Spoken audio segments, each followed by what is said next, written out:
Hey everyone, welcome back to the channel. Today we're going to talk about the word dizzy. It's a word that you might use when you're feeling lightheaded or confused, but what exactly does it mean? By the end of this video, you'll know exactly how to use dizzy in different situations. Let's get started.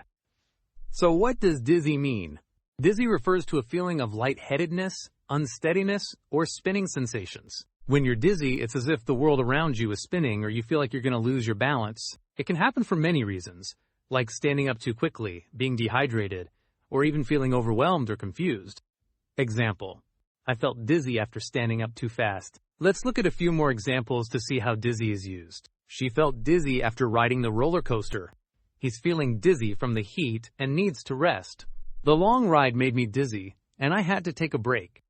As you can see, dizzy is used to describe that feeling of being unsteady or off balance, either physically or even mentally. You might be wondering, when should I use dizzy? You use dizzy when you want to describe a feeling of lightheadedness or spinning sensations. It can also refer to feeling overwhelmed, confused, or disoriented in certain situations. Physical dizziness, like when you stand up too fast, or when you're dizzy from spinning around. Example: after spinning around, I felt dizzy. Mental dizziness. You might also use dizzy when you're feeling overwhelmed or confused, especially when you're dealing with too many thoughts or emotions at once. Example: the complex math problem made me feel dizzy. Quick recap.